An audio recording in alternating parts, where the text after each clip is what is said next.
할렐루야, 반갑습니다. 2023년 8월 27일 주일 예배를 시작합니다. 예배는 하나님을 기쁘시게 하는 것입니다. 내용은 하나님을 기쁘시게 하자. 세 번 이렇게 고백함으로 예배 선언하고 예배 시작합니다. 시작. 내 영혼아 하나님을 기쁘시게 하자. 내 영혼아 하나님을 기쁘시게 하자. 내 영혼아 하나님을 기쁘시게 하자.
합심하여 기도합니다. 하나님 아버지여 감사합니다. 오늘도 귀한 시간 주시고 하나님 앞에 예배하며 영광 돌리게 하심을 감사합니다. 하나님의 성령으로 충만하게 하시고 은혜와 진리가 충만하여 우리 하나님을 기쁘시게 하며 영화롭게 하기에 조금도 부족함이 없도록 모든 시간을 구별하시고 함께하여 주시옵소서.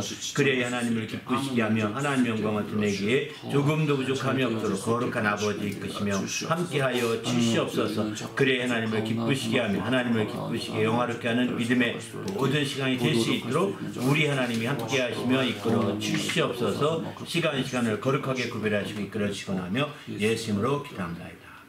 하나님 아버지여 감사합니다. 오늘도 거룩한 주일을 주시고 하나님 앞에 나와서 예배하며 영광 돌리게 하심을 감사합니다. 하나님 아버지 온전히 이 모든 예배가 하나님을 기쁘시게 하며 영화롭게 하는 참된 예배가 되도록 예배의 시종을 인도하여 주시옵소서. 성령으로 충만하게 하시고 성령이 친히 이끌어 주시는 귀한 예배가 되도록 역사하여 주시옵소서. 또한 주님의 진리로 풍성한 시간 되게 하셔서 진리로 말미암아 자유와 생명이 넘치는 모든 시간과 순서들이 될 수 있도록 인도하여 주시옵소서. 우리가 어디에서 언제 예배하든지 하나님이 거룩하게 구별하시고 주님 안에서 늘 정말 하나님을 기쁘시게 하며 하나님의 얼굴을 뵙기에 합당한 귀한 예배가 되도록 성령으로 역사하여 주시옵소서. 감사드리오며 예수님의 이름으로 간절히 기원하옵나이다. 아멘.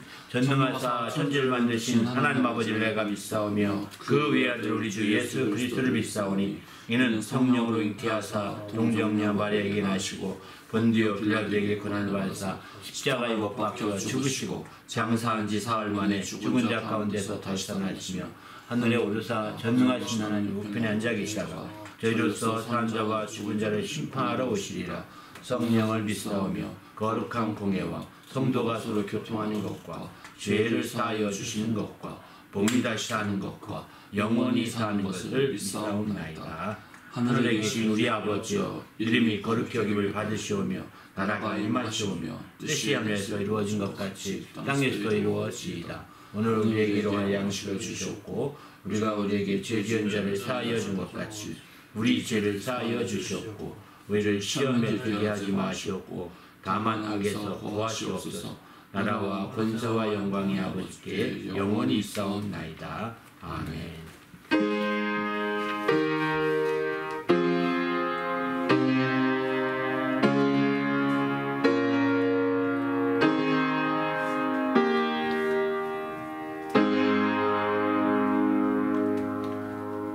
하나님께 드릴 찬송은 구주 예수 의지함이 542장, 이눈에 아무 증거 안 예비어도 545장, 또 주님 약속하신 말씀 위에서 546장 세 곡 찬송으로 하나님께 영광을 드립니다.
약속 믿는 자에게 금치 못할 곳을 내리 있을까.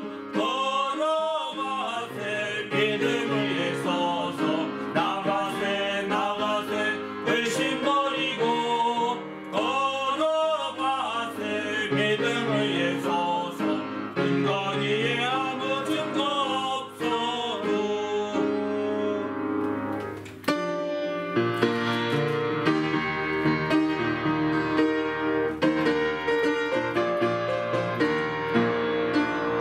주님 약속하신 말씀 위에서 영원토록 주를 찬송하리라. 소리 높여 주께 영광 돌리며 약속 믿고 굳게 서리라. 굳게 서리 영원하신 말씀 위에 굳게 서리. 굳게 서리 그 말씀 위에 굳게 서리라. 주님 약속하신 말씀 위에서 세상 영령에게 엄습할 때에 용감하게 힘써 싸워 이기며 약속 믿고 굳게 서리라. 굳게 서리 영원하신 말씀 위에 굳게 서리. 굳게 서리 그 말씀 위에 굳게 서리라. 주님 약속하신 말씀 위에서 영원하신 주의 사랑이 믿고 성령으로 힘써 싸워 이기며 약속 믿고 굳게 서리라. 굳게 서리 영원하신 말씀 위에 굳게 서리. 굳게 서리 그 말씀 위에 굳게 서리라. 주님 약속하신 말씀 위에서 성령 인도하는 대로 행하며 주님 품에 항상 안식 얻으며 약속 믿고 굳게 서리라. 굳게 서리 영원하신 말씀 위에 굳게 서리. 굳게 서리 그 말씀 위에 굳게 서리라. 할렐루야. 주님 안에서 이렇게 우리 모든 예배가 하나님을 기쁘시게 하는 예배가 될 수 있도록 합심해서 기도하시고, 또 아울러서 주의 은혜 가운데 풍성한 모든 시간이 될 수 있도록 성령으로 인도하시고 함께 해달라고, 또 오늘 말씀은 이제 믿게 해서 누리며 살도록이라는 제목의 말씀으로 나누게 됩니다. 이 모든 말씀 하나님의 성령으로 충만하여 하나님의 영광을 드러낼 수 있도록 인도해달라고 간절히 기도하시고 이어서 말씀 나누도록 하겠습니다. 오늘 또 부족한 저에게 말씀의 지혜와 지식과 권능을 더하시고 주의 말씀으로 풍성하게 증거할 수 있도록 인도하여 주시옵소서. 감사하오며 예수님의 이름으로 간절히 기도하옵나이다. 아멘. 네. 또 하나님 앞에 나올 때 또 거룩한 믿음과 예물을 드려 영광을 드리는 성도들에게 주님의 축복이 함께 하시기를 예수님의 이름으로 축원합니다. 아멘. 하나님의 말씀은 요한복음 13장 말씀 보시겠습니다. 하나님의 말씀은 요한복음 13장 16절에서 20절 말씀입니다. 같이 다 같이 합독하겠습니다. 시작. 내가 진실로 너에게 이르노니 종이 주인보다 크지 못하고 보냄을 받은 자가 보낸 자보다 크지 못하나니 너희가 이것을 알고 행하면 복이 있으리라. 내가 너희 모두를 가리켜 말하는 것이 아니니라. 나는 내가 택한 자들이 누구인지 알미라. 그러나 내 떡을 먹는 자가 내게 발꿈치를 들었다 한 성경을 응하게 하려는 것이니라. 지금부터 일이 일어나기 전에 미리 너에게 일러두면 일이 일어날 때에 내가 그인 줄을 너희로 알게 하려 하십니까? 내가 진실로 너에게 이르노니 내가 보낸 자를 영접하는 자는 나를 영접하는 것이요 나를 영접하는 자는 나를 보내신 이를 영접하는 것이니라. 아멘. 예, 하나님께서 힘쓰셔서 또 우리로 하여금 누리며 살도록 했던 이제 9번째 시간입니다. 오늘은 믿게 해서 누리며 살도록 이라는 제목의 말씀으로 나누고자 합니다. 오늘은 부제로 믿음과 덕이라는 제목으로 좀 나누고자 하는 이유는 부제를 붙여왔습니다. 이제 오늘부터 3주 정도는 덕에 우리 이제 선교관에 더덕으로 이렇게 장식한 글귀가 있습니다. 글귀가 있는데 영어로죠. 그 글귀 세 종류가 있는데 그 글귀 하나하나를 좀 여러분이 선교관에 오시면 다른 분 왔을 때 설명을 해주라고 하는데 의의가 있는 거거든요. 지난번에 작년에는 이제 그 전체 아치라든가 이렇게 우리가 장식했던 장식물 가지고 쭉 설교를 드렸죠. 근데 한 7가지인가 이렇게 설교 드렸는데 뭐 기억하시는지 모르겠네요. 한번 그걸 다 모아가지고 싹 한번 올려드릴게요. 한번 그걸 보시면서 새롭게 오신 분들에게 다니면서 이런 설명도 해주고 이렇게 하라고 안내하는 겸 설교도 하는 거거든요. 설교도 굉장히 제 자신에게 유익해서 그렇게 이제 말씀을 드렸던 겁니다. 이번에는 이제 새 그 글귀를 좀 가지고 말씀드리려고 합니다. 저희 성경안에 쓰여있는 글귀 중에 believe do you 이런 글귀를 써놨습니다. 영어로. 그거는 이제 이쪽 쉴터 뒤쪽으로 이렇게 좀 장식한 글귀인데요. 내가 믿느냐 이거죠. 믿느냐 내가 이렇게 직역한다면 그런 뜻인데 내가 정말 믿느냐 라고 하는 것을 좀 믿음에 대해서 체크해 볼 것을 좀 드렸습니다. 이유는 다른 것이 아닙니다. 바로 믿음이 중요하지만 믿음 위에 반드시 세워야 할 것이 바로 덕이기 때문입니다.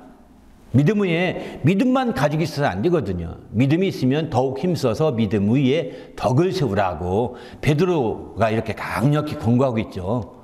그런 말씀 때문에 정말 믿음이 있느냐라고 이렇게 좀 질문을 하고 좀 자신을 좀 돌아볼 수 있는 기회를 되새겼으면 하는 그런 마음에서 이렇게 장식을 영어 문구로 이렇게 장식을 했는데요. 아무튼 정말 우리가 오늘 이 시간엔 그 말씀을 좀 생각해 보면서 우리 믿음에 대해서 또 이렇게 주님이 믿음도 자동으로 믿는 것이 아니라 믿게 하려고 애쓰시지 않습니까? 오늘 믿게 하려 하심이라 믿게 하려 함이라 이렇게 말씀하죠. 그러니까 자동으로 믿어지는 게 아닙니다. 주님도 믿게 하려고 부단하게 애를 쓰시고 힘쓰신다는 사실을 아셔야 합니다. 그냥 여기 보통 말씀만 듣고 있으면 저절로 믿음이 생기면 참 좋을 것 같습니다.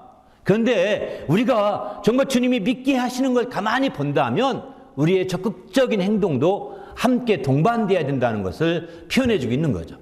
그냥 우리는 수동적이고 소극적으로 앉아있기만 하면 믿음이 제대로 생긴다고 한다면 아마 교회 연조가 깊은 사람일수록 믿음이 더 좋아질 거래요. 그러나 그건 결코 아닙니다. 혈통으로도 안 된다고 말씀했기 때문입니다. 그렇기 때문에 우린 주님 안에서 적극적으로 믿음을 갖게 하려고 애쓰시는 우리 주님의 모습을 보십시오.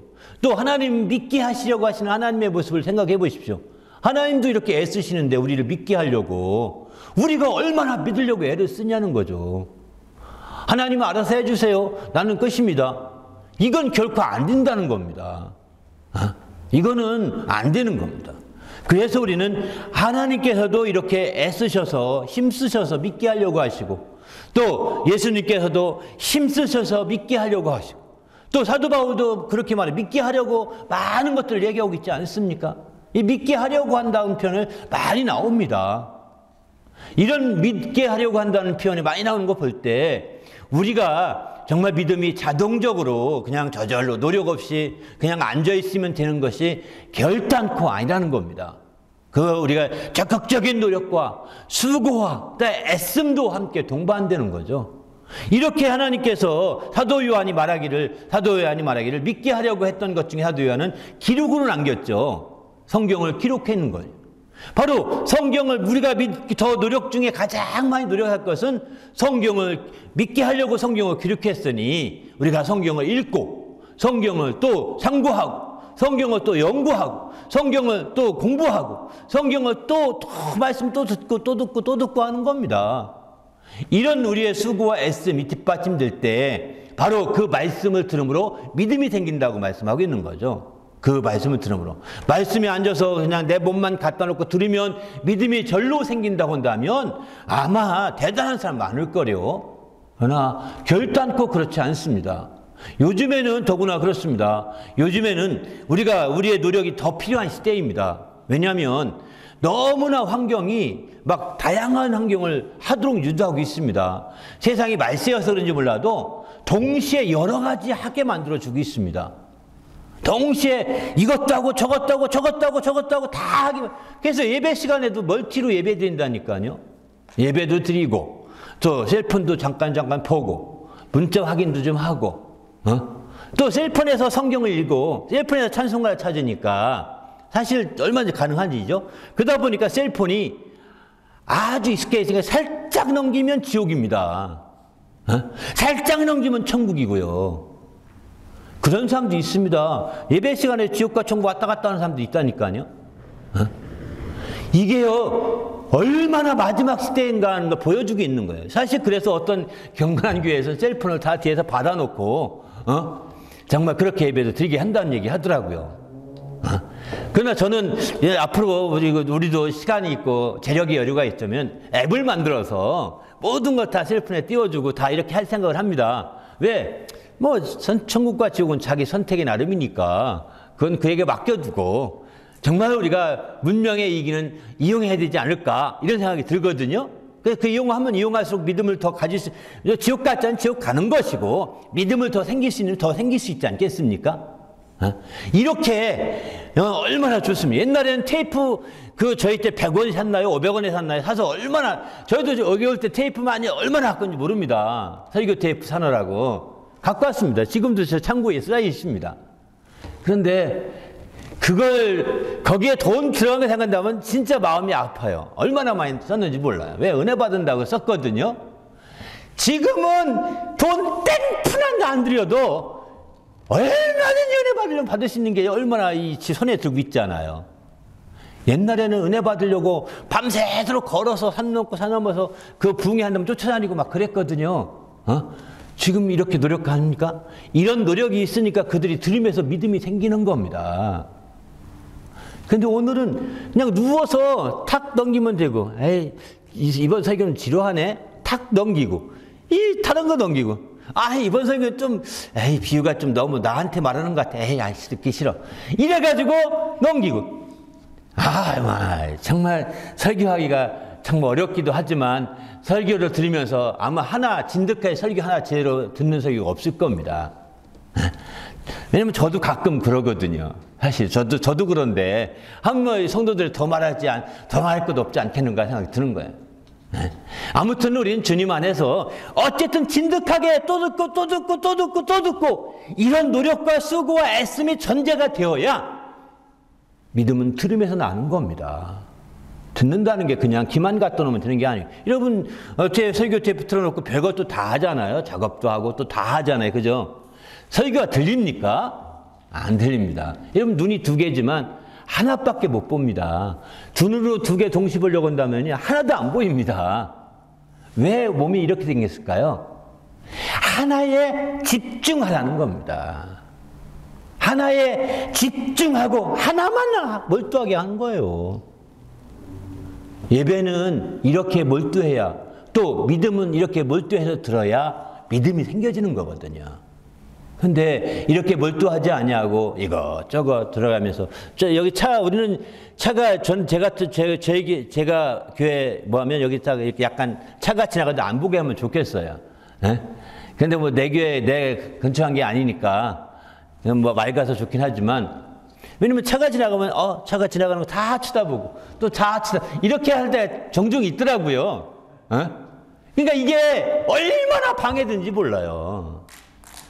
또 제가 여러분 우리 교회 성도는 참 감사해요. 제가 찬송하든 설교하다가 말을 실수하지 않습니까? 찬송가 좀 틀리게 하잖아요. 그러면 또 끝나고 나서 목사님 뭐 틀리더라고요 이렇게 해서 지적하는 분이 계시거든요. 전 우리 교회에서 한 번도 지적을 안 받아도 너무 감사해요. 많이 틀리거든요. 솔직히 말해서는.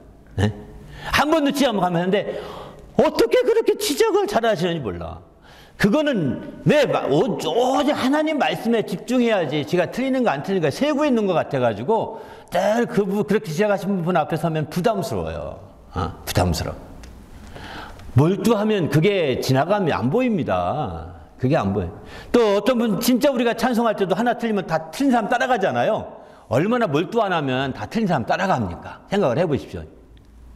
아니 저 사람 틀려도 난 바르게 갈 수 있거든요. 근데 틀린 사람 따라서 다 쫓아가요. 이렇게 얼마나 우리가 그냥 덩달아서 가고 부안해동하고 있는지를 알 수 있는 거라고요. 우리는 하나님께 나와 1:1 관계로 몰두하셔야 합니다. 아무도 없고 하나님과 나와, 그리고서 그에게 들어야 들음에서 믿음이 생겨지는 거거든요. 우리 모두도 이런 믿음이 확보되시고 이렇게 믿게 하려고 주님은 집중하라고 말씀하시고 이렇게 하시는데 정말 우리 이런 말씀을 따라서 정말 믿음을 통하여서 더 풍성한 걸 누리는 성도가 되시기를 예수님의 이름으로 축원합니다. 할렐루야. 그래서 믿음으로 말미암아 풍성한 걸 누려야 됩니다. 여러분 특별히 동영상으로 예배드리거나 또 온라인 예배 드릴 때는 더 필요합니다. 그게 더 필요합니다. 온라인으로 예배할 때는 먹을 거 갖다 놓고 또 온라인 예배 하지 마시고요. 정말 집중해서 내가 예배당 가서 예배하는 것보다 더 집중해서 이제 양마도 심으시고 파자마도 벗으시고 정상 이 옷으로 갈아입고 양마도 신으시고 이렇게 최소한 이 정도는 하나님 앞에서 예배하는데 이 정도는 가야 되지 않겠습니까? 근데 집에서 예배한답시고 양마도 벗으시고 파자마 바람에, 아니 파자마 바람은 다행이에요. 팬티 바람에 예배드리는 분도 있을 거예요 아마. 너무 편하니까. 이게 얼마나 큰 코미디입니까? 이게 우리가 안 보이고 멀어서 안 보여서 그렇지 하나님은 웃으실 거예요. 왜? 하나님은 다 모두가 유리벽처럼 다 보이거든요. 너 예배드리는구나. 팬티 입고 유리 예배드리네. 허허 참 재미있다. 코미디다 코미디. 이럴 겁니다. 정말 우리가 어디 있든 하나님과 1:1로 집중해야 되는 겁니다. 그리고서 들어야 믿음이 생겨지는 거지. 그렇지 않고 들으시면 그냥 멀티로, 요즘 마지막 때 다 하나님에 대한 관심을 뺏으려고 멀티로 하게 하는 거거든요. 요즘 스포츠 여러분 아시겠지만 스포츠 선수들은 멀티여야 됩니다. 스포츠가 첨단이거든. 첨단을 가는 건데 멀티 기능을 가진 스포츠 선수가 아주 대우받습니다. 그러니까 정말 그렇게 대우받으니까 이제 다른 사람 다 똑같이 멀티로 하려고 하는데 하나님 앞에서만큼은 그래서는 안 되는 겁니다. 오직 집중하고 오직 집중하는 거죠. 옛날에 그래서 저는 그 얘기 간증 듣기를 어느 분이 부흥회 가서 막 은혜 받는데 은혜 받다 보니까 나도 모르게 엉덩이가 젖어 있더래요. 왜 젖어 있네 했더니 화장실 가는 걸 모르고서 말씀 드렸던 거야. 모르고 빠져서 들은 거죠. 완전히 몰입한 거죠.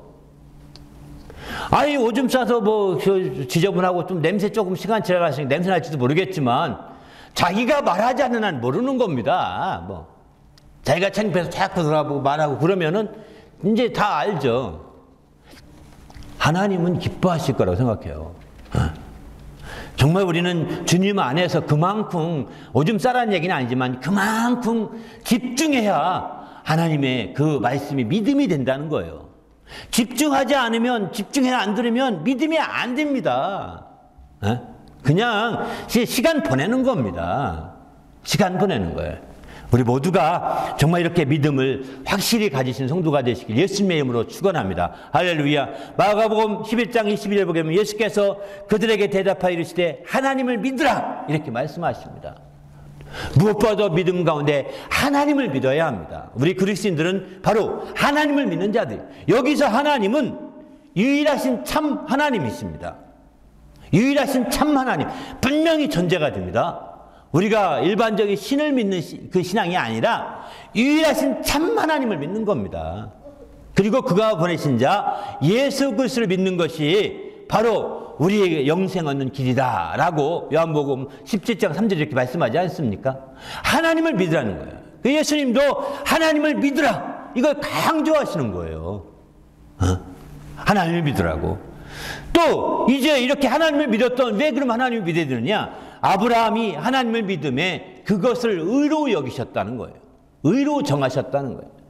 아브라함이 하나님의 믿음에 그것을 의로 정하셨다고 갈라디아 3장 6절 이렇게 말씀합니다. 또 로마서 3장도 이제 아브라함이 하나님을 믿음에 그것이 그에게 의로 여기신 바가 됐다. 하나님이 그걸 의로 정하시더니 나중에 그것을 의로 여겨주셔서 아브라함을 의롭게 여기신 거죠. 오늘날 믿음이 우리에게 중요한 것은 바로 여기 있습니다. 우리의 믿음이 이와 같이 바로 의로 하나님이 정하셨기 때문입니다. 우리는 아브라함의 믿음을 바로 이어받은 사람들이거든요. 아브라함의 믿음을 함께 이어받은 믿음으로서 아브라함의 자손이기 때문에 우리는 이제 바로 믿음으로 의를 정하셨기 때문에 이 믿음이 없이는 의롭다함을 얻을 길이 없는 것이죠. 그래서 우리는 이 믿음을 확실하게 우리가 봐야 돼요. 아브라함은 이렇게 믿음으로 의롭다함을 여김받아서 그 여김바 되어서 하나님의 벗이라고 하는 하나님의 친구라고 하는 칭함까지 받았다고 야고보서 2장 23절 이렇게 말씀합니다. 아니 얼마나 하나님을 믿었으면 하나님의 벗이란 칭함을 받겠습니까? 하나님의 친구란 칭함을 받겠어요. 이렇게 칭함까지 받게 되었다고 이렇게 말씀하고 있습니다.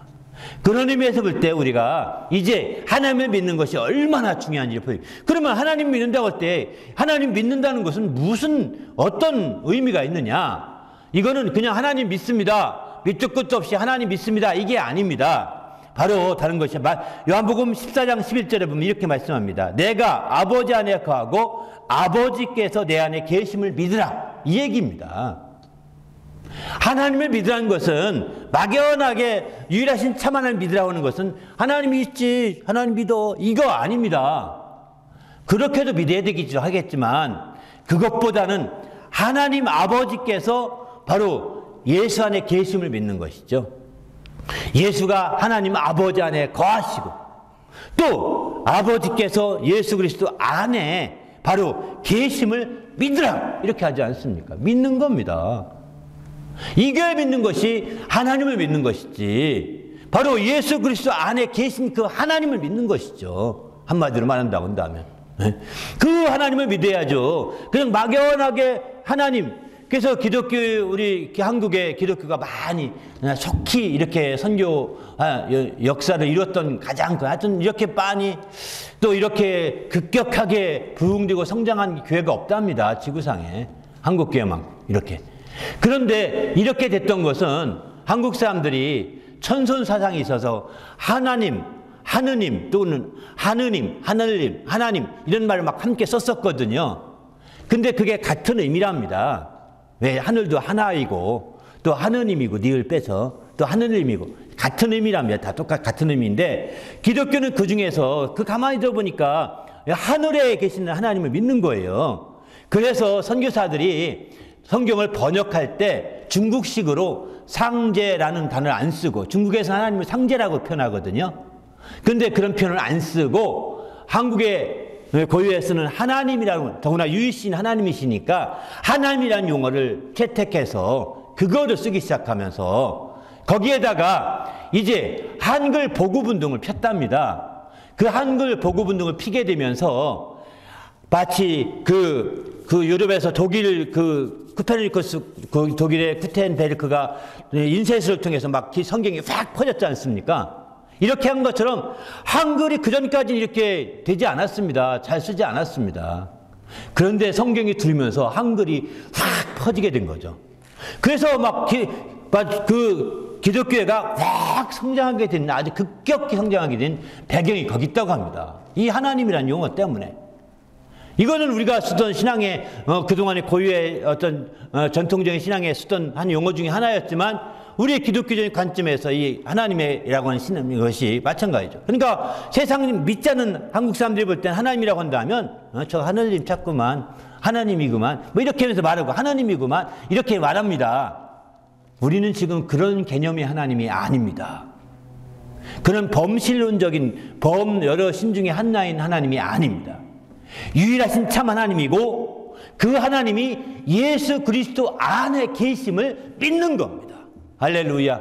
이게 분명하셔야 우리가 하나님을 확실하게 믿을 수 있지 그렇지 않고 애매하게 하나님 나도 믿어. 너도 하나님 나도 믿어. 하나님 하면서 어디 있어? 이렇게 말하거든요. 우리는 정말 그래서 우리가 정신을 바짝 차려야 되고 과연 내가 믿는 하나님이 어떤 분이신가를 확실하게 알아야 되는 거죠. 하나님이 믿으라는 겁니다. 그래서 바로 내가 아버지 안에 거하고 아버지께서 내 안에 계심을 믿으라 이렇게 말하는 거죠. 요한복음 10장 38절은 이렇게 말합니다. 바로 내가 행하거든 나를 믿지 아니할지라도 그 일을 믿으라 이렇게 표현하거든요. 그러면 너희가 아버지께서 내 안에 계시고 내가 아버지 안에 있음을 깨달아 알리라. 바로 이렇게 내가 아버지 안에 거하고 또 아버지께 내 안에 계심을 너희가 깨달아 알게 될 거라는 거예요.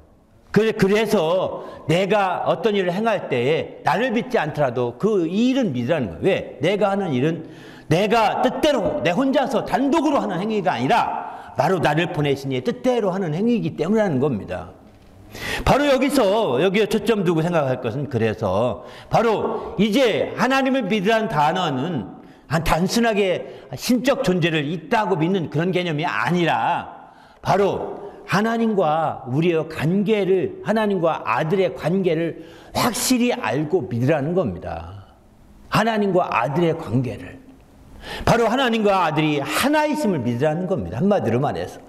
그래서 예수께서도 아버지와 나는 하나이니라 이렇게 말씀하지 않습니까? 하나이심. 그래서 나는 심지어는 내가 말할 때도 내가 임의로 자의로 말하지 아니하고 내 아버지께서 시키는 대로 말씀하신다고 이렇게도 말씀하세요. 그만큼 우리 주님이 자기 의지대로 자기 단독적인 행사로 다 이렇게 움직이는 것이 아니라 오직 아버지의 뜻을 따라서 움직이고 아버지의 말씀을 따라 움직이고 아버지의 지시를 따라 움직이고 이렇게 하시는 거죠. 그래서 내가 나를 안 믿어도 좋다. 그러나 내가 한 그 일을 믿으라. 그것은 아버지 하나님의 일이었고 아버지 하나님의 뜻이었고 아버지 하나님의 그런 바로 바람이었다라고 하는 것을 깨우쳐주고 있는 거죠. 그래서 하나님을 믿으라고 확실하게 강조하죠. 이렇게 하나님을 믿는 자들에게 주님이 또다시 요구합니다. 바로 요한복음 14장 1절에 보면 너희는 마음에 근심하지 말라. 하나님을 믿으니 또 나를 믿으라. 주님이 이렇게 말씀하십니다. 하나님을 믿는 것으로 끝나지 말고 나를 또 믿으라. 이렇게 말씀하시죠. 나를 믿으라. 사도 침례 요한도 말합니다. 회개의 침례를 베풀며 백성들에게 말하되 내재에 오시는 이를 믿으라. 이렇게 했다는 겁니다. 바로 예수죠. 이렇게 예수를 믿으라고 강조하고 있는 거죠. 사도 바울도 빌립보 간수에게 증거하며 막 자살하려고 하는 그 간수에게 말하기를 주 예수를 믿으라. 그러면 너와 네 집이 구원을 얻으리라. 이렇게 말하지 않습니까? 주 예수를 믿어야 되는 거죠. 하나님을 믿으면 유일하신 참 하나님 믿으면 그가 보내신 자 주 예수를 믿어야 되는 거죠. 그래서 바로 그 유일하신 참 하나님과 그의 보냄을 받은 자 예수 그리스도가 바로 하나로 연결되어서 그 안에 계셔서 함께 역사하시고 함께 하심을 확실하게 믿을 때 우리의 믿음이 정말 중심을 놓치지 않을 수 있는 거죠. 우리 모두도 이런 믿음을 가지시는 성도가 되시기를 예수님의 이름으로 간절히 부탁을 드립니다. 할렐루야. 그래서 요한복음 11장 41절에 보게 되면 이렇게 말씀합니다. 항상 내 말을 들으신 줄을 내가 알았나이다. 그러나 내가 이 말씀을 하옵는 것은 둘러선 무리를 위함이니 곧 아버지께 나를 보내신 것을 그들로 믿게 하려 함이니이다. 이렇게 표현하죠. 바로 아버지께 날 보내신 것을 믿게 하려고 주님이 부단히 애를 쓰시는 거예요. 그런 표현을 많이 쓰지 않습니까? 아버지께 날 보내신 것을 저들로 믿게 하려 함이라. 내가 그래서 이렇게 기도한다라고 이렇게 요한복음 11장 42절을 말씀하고 있습니다. 그렇습니다. 주님도 그게 저절로 믿어지는 것이 아닌 겁니다. 우리 주님께서도 힘쓰셔서 애쓰셔서 믿게 하려고 하시는 거거든요. 내가 하나님 아버지께서 보내신 바가 된 자라는 것을 믿게 하려고. 또 이것을 부지런히 오늘 본문도 그걸 믿게 하려고 미리 주님이 예언을 하시는 겁니다. 오늘 본문에 19절 보게 되면은 바로 너희에게 미리 일러두면 일이 일어날 때에 내가 그인 줄을 너희가 믿게 하려 함이라. 이렇게 표현하죠. 바로 미리 주님께서 어떤 일이 벌어지기 전에 미리 말씀을 하십니다. 그리고 그 일이 이루어질 때, 정말 주님이 주님이 하나님이 보내신 자구나, 바로 메시아구나 하는 걸 알게, 그를 믿게 하고자 하는 것이죠. 예수를 믿게 하고자 바로 미리 예언하신다는 거예요.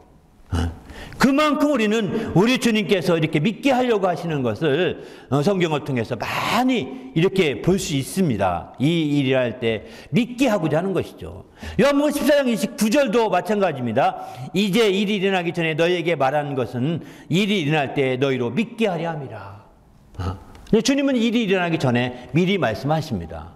그리고 그 일이 성취됨으로, 예언이 성취됨으로, 그분이 진정 우리의 메시아구나, 그분이 진정 우리의 구세주시구나, 예언은 이렇게 미리 아신 누가 이렇게 하는가, 그분밖에 없다라고 하면서 그를 믿을 수 있도록 이렇게. 그래서 주님께서는 예언들을 다 성취하시죠. 주 예수께서 많은 예언을 하셨는데 다 성취하시고 하나만 남았습니다. 재림이죠.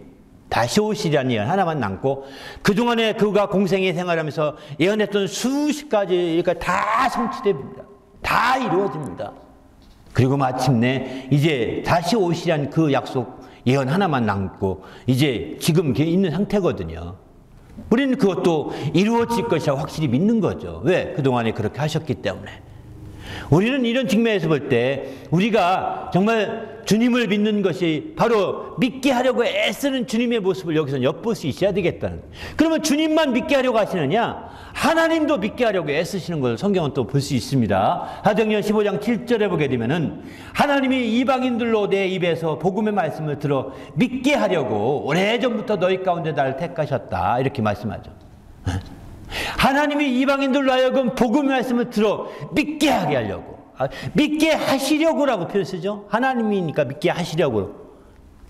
하나님도 믿게 하시려고, 이 복음의 말씀을 믿게 하시려고 정말 무단히 애쓰시는 거예요.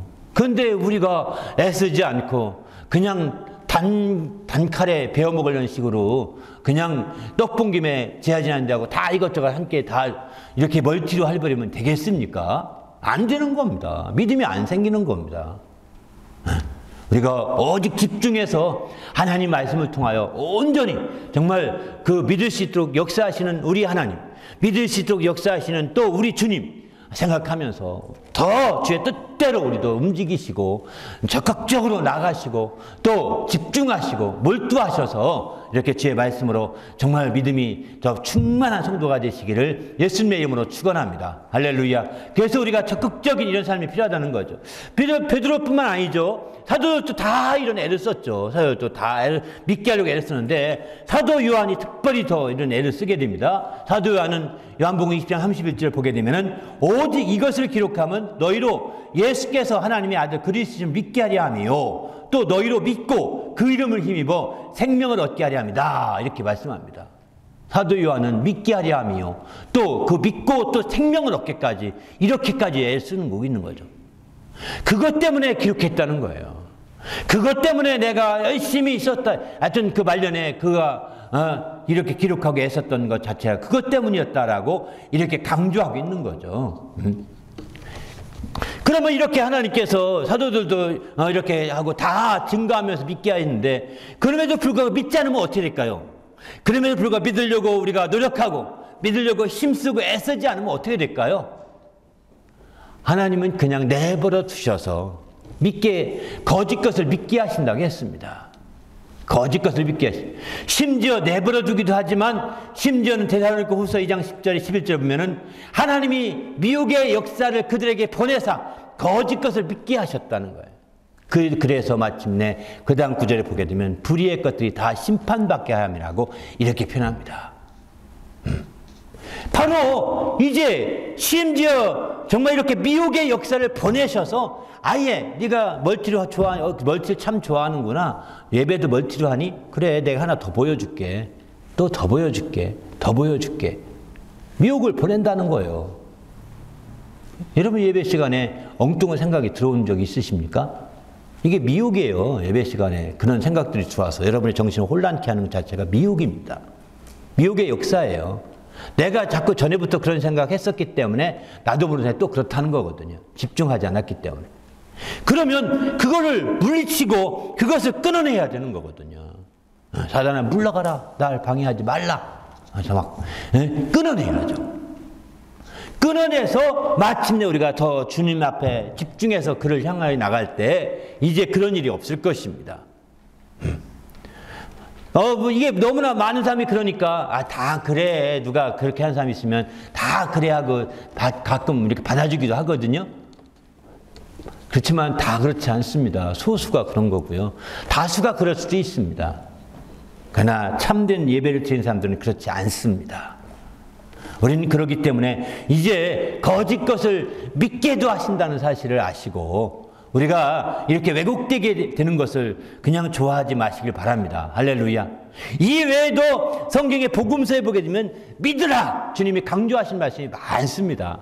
믿으라! 아니 주님이 할 말이 없어서 믿으라 했겠습니까? 믿으라 했던 말씀들 다 모아서 주보 뒷면에 실어놨습니다. 꼭 한번 읽어보시길 바랍니다. 그 중에 3가지만 제가 든다면 마가복음 1장 15절에 보면은 복음을 믿으라. 때가 찼고 하나님 나라가 가까웠으니 복음을 믿으라. 이것은 하나님께서 복음의 말씀을 믿게 하려 하신다고 했는데 똑같은 맥락의 차원이죠. 복음을 믿으라는 겁니다. 또 요한복음 4장 21절에 보면 내 말을 믿으라. 복음이 바로 주님 말씀이거든요. 내 말을 믿으라. 이스라엘에도 말고 예루살렘에서도 말고 너희가 아버지께 예배할 때가 이르리라. 이렇게 말합니다. 내 말을 믿으라는 겁니다. 두 번째는 빛을 믿으라. 이렇게 말합니다. 요한복음 10장 36절 보면은 너희가 아직 빛이 있을 동안에 빛을 믿으라. 그리하면 빛의 아들이 되리라. 빛의 자녀가 되리라. 이렇게 말합니다. 빛을 믿어야 합니다. 주님의 그 영광스러운, 지난주에 말씀을 드렸죠. 영광스러운 빛. 그 빛을 보게 하려고, 영광을 보게 하려 애쓰신다고 말씀을 드렸습니다. 우리도 정말 주님의 애쓰심, 주님의 힘쓰심을 따라서 영광을 보시고 영광의 빛을 믿으시길 바랍니다. 할렐루야. 또 기도 응답을 믿으셔야 합니다. 마가복음 11장 24절 보게 되면 내가 너에게 말하노니 무엇이든지 기도하고 구하는 것은 받은 줄로 믿으라. 그리하면 너에게 그대로 되리라. 이렇게 믿으라는 겁니다. 주님이 힘써서 믿으라고 강조하는 이런 말씀들 귀담아 드려지지 않겠습니까? 다른 것도 다 중요하겠지만 믿으라는 건 믿어야죠. 아니 일껏 기도해놓고 믿지 않으면 어떻게 하겠습니까?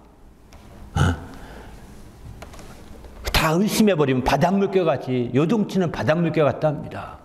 그러니까 우리는 주님 안에서 정말 이런 믿음을 발휘해서 나가는 성도가 되시길 바랍니다. 할렐루야. 그래서 믿음을 세우고 믿음의 확실한 믿음 위에 전제가 되어야 되는 거죠. 그런데 우리가 그러면 왜 이렇게 믿어야 될까요?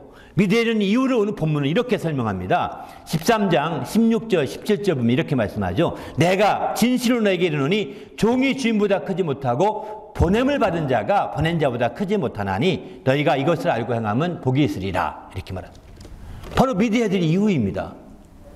바로 우리 주님이 바로 주인이시죠. 주님이시죠. 우리는 주님보다 크지 못합니다. 우리는 주님이 보냄받은 자들입니다. 우리 보냄받은 자는 보낸 자보다 크지 못합니다. 이거를 알고 행해야 되는 거거든요. 주님 앞에서, 왜냐하면 이 얘기는 무슨 뜻이냐면 보낸 자의 뜻을 그대로 함께 진행해 가야 된다는 거예요. 바로 주인의 뜻을 그대로 이어받아야 된다는 겁니다. 이것을 알고 행해야 참된 복이 있다는 겁니다. 근데 어떤 분 설교 들으니까 이것을 거꾸로 사람에게 적용해가지고, 사람에게 적용해서 정의 주인보다 크지 못, 그래서 직장인들이 사장보다 크지 못하는 건 당연한 거예요. 사장 잘 따라가야지. 사장이 주인으로 생각하니까요. 또 보냄받은 자가 보낸 자보다 크지 못하다. 정말 보낸 자들을 이제 그런 생각을 합니다. 그렇죠. 다 보낸 자 뜻을 잘 따라야 되는 거예요. 그래야 복이 있대. 사람에게 적용해서는 안 되는 말씀이에요. 사실 이 말씀은. 사람에게 적용하면은요, 아주 폐쇄된 신분사회가 되고 말 것입니다. 왜냐하면 영원히 종은 주인을 뛰어넘지 못하니까요. 신분사회예요. 영원히 보냄받은 자는 보낸 자를 뛰어넘지 못하니까요. 세상이 발전이 안 됩니다. 세상은 쇠퇴하고 말 것입니다. 그 신분사회가 독재사회나 신분사회가 강조된 사회일수록 점점점 어려워지고 다 망해가는 이유가 바로 거기 있는 거예요. 발전을 이룰 수가 없는 거예요. 그런데 여기서 이 말씀 적용하면 다 그렇게 얘기할 수 있거든요. 틀린 얘기입니다. 세상은 종들도요, 얼마나 주인보다 더 부자 될 수 있어요. 그래서 한국의 역사에도 보면 종들이 부자 돼가지고, 막 이제 주인보다 더 부자 돼서 주인을 막 지어내고 돕고, 뿐만 아니라 이제 그런 좋은 것이 알려져서 면천이 됩니다. 신분이 이렇게 잘 양반으로 양인으로 바뀌어주죠. 그리고 잘 돼갑니다. 이런 경우도 있습니다. 역사에서도. 또 보냄받은 자가 보낸 자보다 나을 수 있어야 되는 거예요. 그래야 발전됩니다. 그 사회와 그 집단과 그 공동체가 발전될 수 있는 거죠. 겸손이 미덕이라고 해서 이런 식으로만 강조한다면 발전을 이룰 수가 없게 됩니다. 그러나 이 말씀은 예수님과 우리 사이에, 유일하신 참 하나님과 우리 사이의 관계에서 이루어지는 말씀입니다. 그게 바로 복이 있다는 것입니다. 사람과 사람 사이의 관계가 아닙니다. 예수님과 우리 사이의 관계가 바로 예수님이 하나님이 보냄받은 자인 것처럼 우리도 보냄받은 자이기 때문에 그런 관계로 계속 이어갈 때 복이 있다는 거예요. 그러니까 그 뜻이 계속 아버지의 뜻이 아들을 통해서, 아들의 뜻이 우리 아들을 또 보냄받은 자를 통해서 계속 이어지고, 이것이 믿음이 이어지니까 참 복된 역사가 펼쳐지는 거죠. 이게 기독교의 신앙이거든요. 그래서 우리가 믿어야 되는 것입니다. 우리는 주님보다 크지 못합니다. 아무리 훌륭해도, 아무리 보여도 주님보다 크지 못합니다. 예수 개자식 어떤 미친놈은 그런 말도 하더라고요. 그러나 이 사람 미친놈이기 때문에 그렇게 말하는 거지 정상적이면 그렇게 말할 수가 없는 거예요. 우리는 주님 안에서 정말 철저하게 예수님을 정말 나보다 크신 분이시오. 내가 그보다 크지 못한다다. 나는 종이요. 또 나는 보냄받은 자이기 때문에 보낸 자보다 크지 못한다. 이걸 알고 그의 뜻을 그대로 받들어서, 그걸 믿고 그대로 받들어서 이루고자 할 때, 이걸 알고 행할 때 복이 있으리라 라고 이렇게 말씀하고 있는 거죠. 우리 모두도 이런 큰 복을 누리시길 바랍니다. 이 복에는 믿음이 있어야 합니다.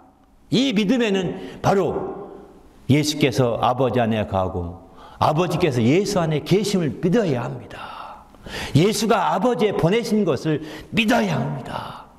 그것을 확실하게 믿을 때에 마침내 이 모든 복을 누릴 수가 있게 되는 거죠.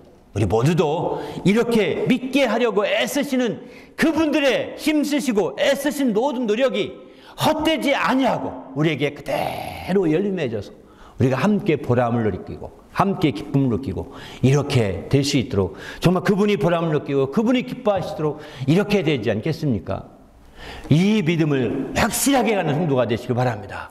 이 믿음을 가졌다면 이 믿음으로 멈추지 마시고 거기에 더욱 힘쓸 것이 있는데, 베드로는 말합니다. 믿음에 더욱 힘써서 덕을 세우라고 말합니다. 덕에 더욱더 힘쓸 것은 지식이라고 말합니다. 덕만 세우면 지식이지 덕을 세우라는 거예요. 또 계속 말하고 있습니다. 이렇게 우리가 믿음의 가장 기초가 믿음인데, 이 믿음의 위에 덕을 세우는 그런 축제를 이제 우린 다음 주 토요일에 우리는 열게 됩니다. 우리 모두가 주님 안에서 정말 이런 믿음의 놀라운 믿음이 더 확실하게 세워지고 그 위에서 덕이 더 빛나는 역사가 세워질 수 있도록 인도하시고, 역사다 이렇게 믿음을 정말 갖게 함으로 말미암아 더욱더 복을 누리게 하시고 하나님의 행복을 누리게 해주시는 그런 하나님의 그런 축복을 인하여 참 감사와 영광을 드리며 또 하나님 앞에 간절히 합심하여 기도합니다. 하나님 아버지여, 감사합니다. 오늘 또 우리 주님이 축복하시고 인도해 주셔서 함께 하심을 감사합니다. 이처럼 믿음으로 말미암아 우리가 온전히 깨어서 주님 바라보게 하시고 주님 의지하여서 믿음으로 말미암아 참으로 하나님의 행복을 누리게 도와 주시옵소서. 믿음으로 말미암아 하나님의 축복을 누리는 귀한 성도가 되도록 인도하여 주시옵소서. 우리 주님이 함께 하심을 감사하며 예수님의 이름으로 기도하옵나이다. 하나님 아버지여 감사합니다. 오늘 또 귀한 시간 주셔서 우리 하나님 앞에 나와 예배하며 영광 돌리게 하심을 감사합니다. 특별히 이 믿음으로 말미암아 이제 정말 믿음의 결국 영혼의 구원을 받을 수 있도록 우리 주님이 힘써 주셨사오니 하나님 정말 이 믿게 하려고 힘써 주신 이것을 우리가 온전히 믿음으로 말미암아 누리며 사는 성도가 되도록 인도하여 주시옵소서. 그래서 하나님을 기쁘시게 하며 하나님 영광을 드리는 귀한 삶을 살게 하시되 이 믿음으로 끝나지 아니하고 그 믿음 위에 더욱 힘써서 이제 덕을 세우기를 힘쓰는 주의 성도들이 되도록 인도하여 주시옵소서. 우리 주님이 함께 하심을 감사하오며 예수님의 이름으로 기도하옵나이다. 아멘.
이제는 우리 구주 예수 그리스도의 은혜와 하나님 아버지의 크신 사랑과 성령님의 그 교통하심이 이제 하나님을 믿으니 예수를 믿게 하시고 그 믿음으로 말미암아 우리가 온전히 하나님의 축복을 누리며 살기로 결심하고 들어가는 모든 믿음의 성도들을 위해와 그 가정과 교회 위에 지금부터 영원토록 함께 있을지어다. 아멘.